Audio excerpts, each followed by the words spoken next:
Decided to continue to rent, it would have been because I didn't think I could buy something. But I'm ready in this time in my life, this sort of next chapter, to start investing in myself, right? It kind of feels like throwing money in the trash when you're renting, so.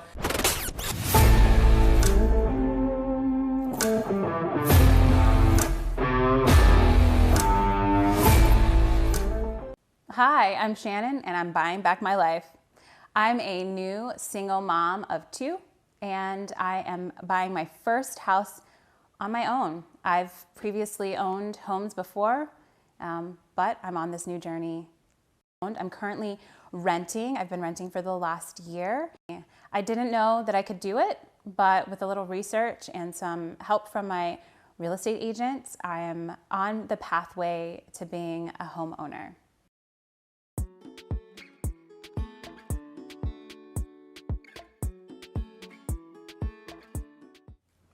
So tell me a little bit about the features in this particular home. Okay, so it is a one-story, 3-bedroom, 2-bathroom home. What is the one thing you love about this home or this particular area in general? Yeah, you know, it has enough space for my kids and there's a nice backyard. It's the location for sure, and then the space that the kids have. So what made you want to purchase now? You know, there's a lot of low inventory, interest rates are a little bit on the higher side. So what was it that convinced you to purchase now versus waiting, as some people are saying, oh, maybe I'll wait and see what happens? Well, I mean, it's really the circumstance that I'm in, right? So I'm renting this place. My lease is up at the end of this month. And I decided that I didn't want to rent again. Yeah. Right? I see the value in owning. And after doing some research, I realized that I actually could buy. I think if I had decided to continue to rent, it would have been because I didn't think I could buy something. But I'm ready in this time in my life, this sort of next chapter, to start investing in myself, right? It kind of feels like throwing money in the trash when you're renting. So gaining equity and investing in my future. Were you apprehensive 100%. about going it, alone? 100%. Yeah. I mean, I think the buying process, almost like in a black hole, right? It's very confusing. It feels, I mean, you watch, on TV shows about people buying homes, but there's no information about how they actually got to that point. And you feel like you need to have all these things, which, what are they, right, to even start having the question, or to even start the process. And so my biggest question was, did my credit score live up to whatever I would need? And I was really actually nervous about someone even pulling my credit. Well, when your credit was pulled, did you have to do anything pre-purchase to get ready to purchase? Or were you kind of already in a good place? So not in a good place necessarily, but really more, I was gathering information. And what I thought I needed to do was pay off all my credit cards before applying for a mortgage, or even, right, like just to see. And what I learned is that I didn't have to do that, because I was trying to decide, do I use the cash that I have now, extend my lease for 4 or 5 months, do a month to month, and try to pay off my credit cards before applying. And one day, honestly, it was just kind of a knee-jerk reaction decision to just apply. And I used a company that uses like an online platform, so it was pretty easy to do right where I was. And then my concern, though, after starting the process and hearing sort of what would be the next steps, my concern still remained to be my credit score. And so what I did is I asked if I could speak to one of their credit specialists just to learn more. And that conversation changed everything. What was it about the conversation? So the person who helped me, I told her what I was nervous about, which was pulling my credit score, because you hear that once it's pulled, that your number's going to go down, and that was really bad, because I'd actually just applied for a prepaid credit card to help build my credit, right? This is how serious I was about doing that. And then I looked at my credit report, and it was an added credit card, which then meant that my score went down. And I didn't know that was going to happen at all. I did not realize that. It wasn't part of the signing up process. It was, more about building your credit and not impacting it that way. So I just had that happen. And so I was really nervous. But what she was able to convince me of was by pulling the credit from her side, the lender side, I think is how she put it, it wasn't going to impact my credit score that I see on the front end, which is like the retail score. Yeah, because they call it a soft pull. Yes. Yeah, so it doesn't impact your credit that much. So you talked about rent. What are you currently paying in rent? $2,200. That's what would make you want to buy something. Well, right. And I mean, so the other feature, when you ask me what I like about this house, is that it came furnished. And that was really important because of the situation for me to come in and be able to have what I needed without having to go out and try to buy a couch or whatever, a table. It was all here. So I had to do a little bit of that calculating even before deciding to rent anything. And just you talked about the market that we're in, and it was comparable to what I would have found even without being furnished. So to me, it was a good deal. Yeah.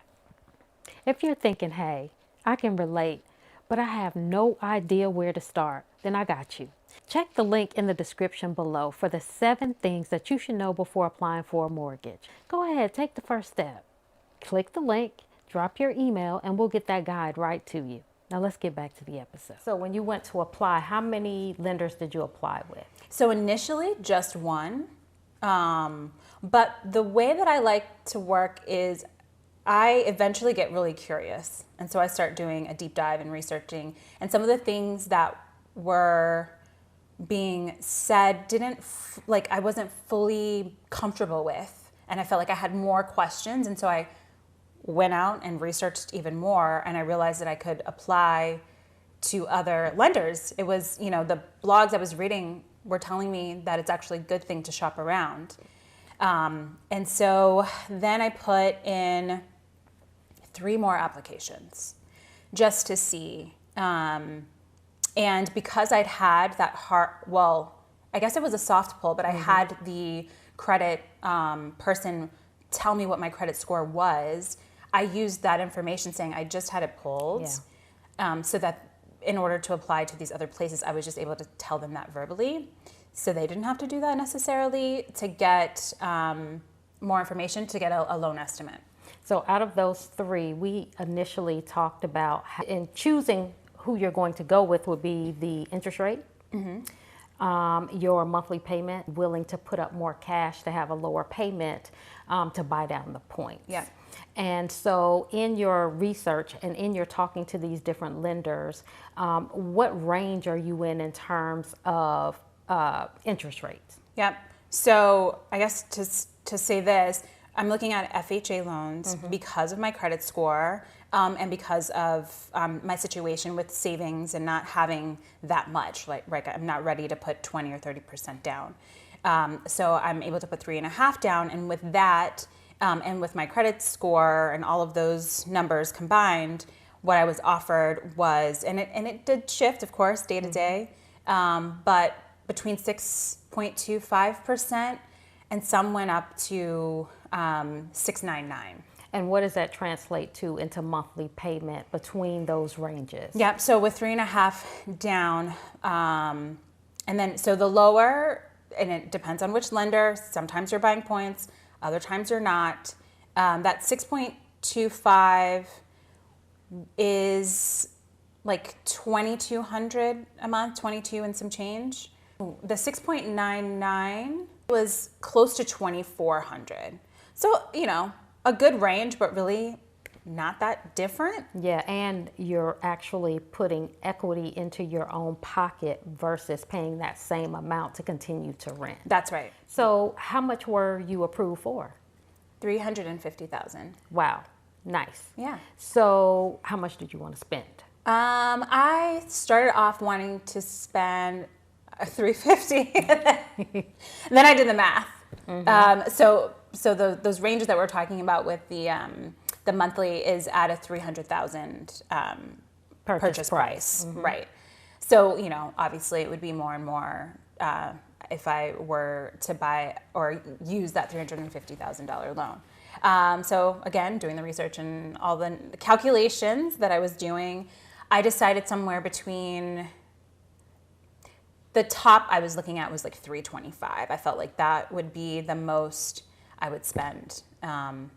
Yeah, because you know what, a lot of buyers don't always realize that you can be pre-qualified for more than you actually want to spend from a month-to-month perspective. So that was smart. You said, this is what I want to be able to spend monthly, because maybe you want to do some other things. You might want to travel, you might want to save.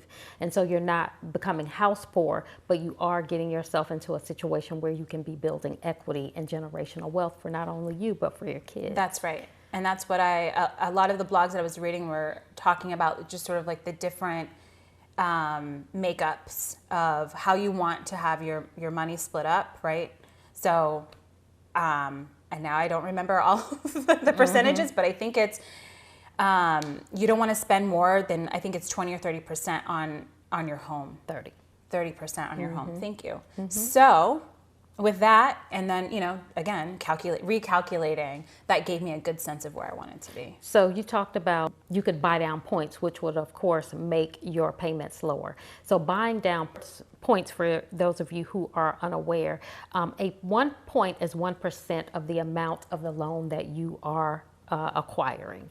Your payment is lower, but it's going to cost you a whole lot more out of pocket because you're actually buying that up front.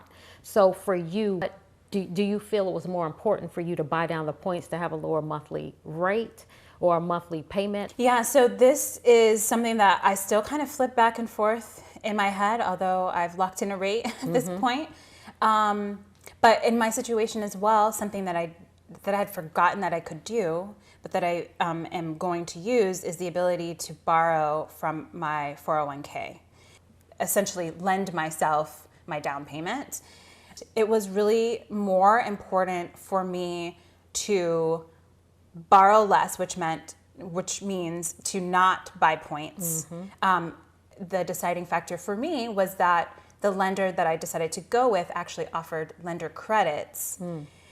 I'm at the monthly that I want. And as well, closing costs is always a big factor. So as we discussed, in your particular situation, you were able to get the lender to pay a portion of those closing costs. That's right. So having a lower down payment, have seller pay closing costs, and then lender credits, that sort of brought you to a place where it made it even more affordable for you, That's right? Right. How many properties did you look at before making the decision to purchase this home? So, just a little story. This entire year that I've been renting, I've been talking to God about what I wanted. And I've always said that I wanted a house with a porch.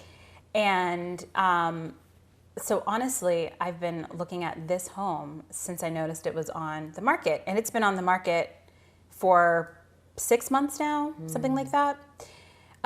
So it's always been the one that, I'd come back to, kind of like dating or something. But I did make sure that I felt sure about that home by, looking at some others. So of course I looked online using the different apps at many, many homes, but actually going and visiting, probably 5. And you know what? You brought up a good point, because your house will wait for you. Yeah. I'm telling you, the first house that we purchased together, Lewis and I, it waited a year. It was on the market for a year before we got there. And the home we live in now was on the market for a year. I mean, no reason, no slow market, no reason for these homes to be sitting on the market for the amount of time that they were, which is something else I bring up to say, I was really surprised to know that that house sat on the market so long. So maybe it was just divine intervention and it was waiting on you. Maybe it was meant to be. I feel Maybe that. it was meant to be. Exactly. For sure. So what was the one thing about that house that when was it the porch, or when you walked inside, was it every single thing you thought it was going to be or needed it to be for this move? Yeah, definitely the porch. So when I saw it and it remained on the market, that helped me feel like, yeah, this is the place, because this is what I've been saying I've wanted for a long time. I also admire that street. Like, I love that street that it's on. It's very vibrant. It's close to the town center. They get really involved. All the houses, the neighbors get really involved in all of the different holidays. So it's just really beautiful. And I think about the kind of environment I want my kids to experience and be around and grow up in. So the vibrancy of that area. But then also, I mean, my daughter, she kept asking for a 2-story home. And so that also, I mean, it is 2-story. So that helped kind of close the deal for me too. But I have to say, again, like, leaning into the conversations that I am having with God and feeling guided in a lot of ways. When I went to go see the home the first time, the neighbors were outside. Were so just welcoming and warm. It just felt like this was home and it was the place I needed to be. Were there any sacrifices? Your budget does not always suit what your mind tells you you want or that you think you need. Yeah. So is there anything that you feel like, okay, this is a sacrifice in purchasing this home, but it's one I'm willing to make? Yeah, I mean, I think, again, with my story, I think one of the biggest things that I struggled with is coming from, being married and having the opportunity to purchase a larger home.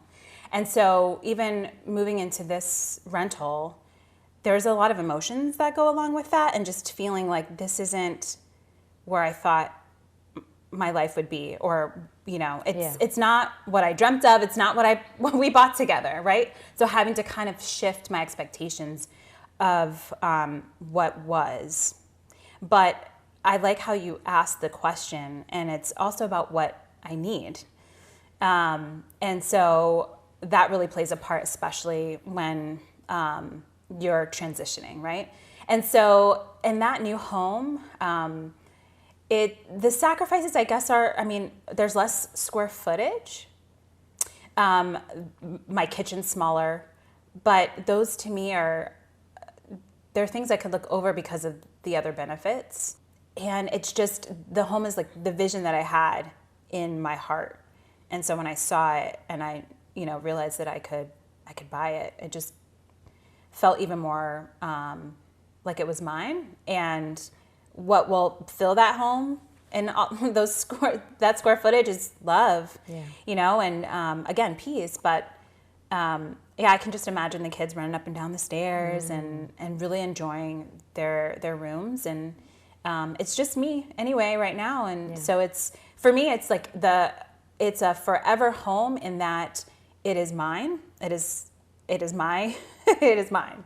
And it's a place that I can put down roots and that I can always own. Yeah. I intend that this is the first property I'll have.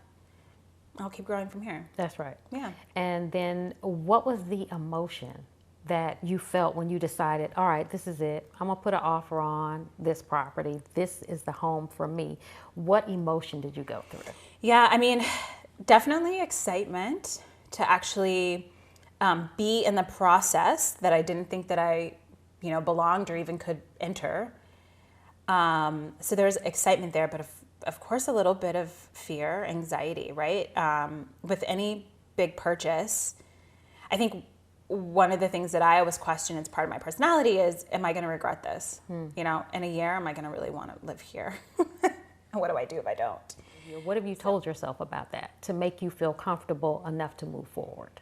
That I'm not stuck anywhere and I can do whatever I need to change my situation. And I look back at my track record and I know that I can do that. I have the power to do whatever I need to or want to. So that helped me calm down a little bit. But also it's like, no, looking through what I wanted, what I said I wanted, this checks a lot of the boxes. So I'm going to be fine and it's going to be great. Don't just be inspired by Shannon, but take the next step. Get the guide and make sure to subscribe so you don't miss the next episode. Right. Well, what was the negotiating process like with the seller? Yeah. So it was pretty easy, honestly. And I think another sign that it's the right way to go, this is the path to go down, But because it'd been sitting on the market for such a long time and I saw that the price was dropping over that period of time, I chose to offer under asking. And they didn't counter, they accepted it. So it was pretty quick. I mean, I put an offer in on a Friday and I got the acceptance on Sunday. And we walked through the entire contract with you and tried to answer any questions. Do you feel like that made a difference for you in terms of your being able to breathe through it to say, okay, all right, I understand what I'm signing? For sure. I really wanted to understand what I was getting myself into. And in general, that's the theme of my life right now. Yeah. Be sure you know what you're getting yourself into. And so being able to walk through line by line, having a discussion about what it all meant, being able to ask questions if I had them, it's so important. It's important. I advise anyone who's going through the process to make sure that they have someone who's going to do that with a contract and with your loan estimate. Yeah, and a lot of people are now asking the question, do I need an agent to go through this process? And my answer, I actually did a video about it, is no, you don't need an agent. But why would you buy your largest asset without somebody who has experience? Like, right, you can't even get a job unless you have education or experience. Yeah. And whereas, we have both. We have to have education and experience. So I'm glad that you feel that working with an agent was valuable to you in this process. Yeah, I mean, and it's not only putting in the contract, which obviously you should know what you're signing, but then there's so many steps between acceptance to close that you definitely need advisors at every turn, and a real estate agent is the best person to advocate for you because everyone else is working for themselves. And, so yeah, that relationship with someone who has experience and has the access to resources to help, because I imagine the transactions are somewhat the same, but probably different, a little bit different every single time. Every time. So, not only do they have experience, whatever, but that they have access to the resources to help in, if there's something unique about the situation. All the time. It happens all the time where there are things that will come up in the process that we have to troubleshoot, help you get over that hurdle to get to the goal. Right. And it's experience that puts you in a situation to be able to understand, if there's a credit challenge, how do we deal with this? Or if in your case, there was an issue with a water line. Yep. And because the sellers were already saying, okay, we're giving you closing costs, we don't want to make any more repairs. Yep. So that could have been an issue that, broke everything, but it didn't. We were able to overcome it, Yep, right? that's By right. just having a conversation with them and letting them know that, hey, this is an issue and we need it to be repaired. Yeah, and for me, leaning on the experience of you all and saying, well, it is an issue, and if they don't fix it, they're going to have to put the property back on the market, which is not going to look good. That's right. Because it's already been on for a long time. So, you don't have to be anxious or really worry about this. And they're going to have to disclose the issue. And they would have to disclose the issue to the next buyer. So why not just go ahead and repair it exactly. now? Right? I mean, it felt like it was a big deal. I was very nervous when the inspectors found that. Yeah. But the sellers are taking care of it. So that's great. Yeah. Well, what advice would you give to someone in your position who may or may not have owned a home in the past, but really interested in purchasing and may not feel that they can, number one, or they should? What would you say to them about the process and about buying back your life? Yeah. Because when you're renting, you are beholden to someone else. That's right. But when you are owner, of course, you're building all of this wealth for yourself. So what would you say to someone in your position? I say that you can do it and that there are a lot of options open for people in all different kinds of situations. And so do your research, make sure that you have the right people on your side. So find a real estate agent who you trust, who has a great track record, but know that it's available to you. And as we just talked about, every situation is unique. And so there's a way that you can find to do it in any situation that you're in. I know that there's a way. Thanks for joining me on the Buy Back Your Life podcast. For more ways to realize your dream of homeownership, be sure to subscribe to our YouTube channel.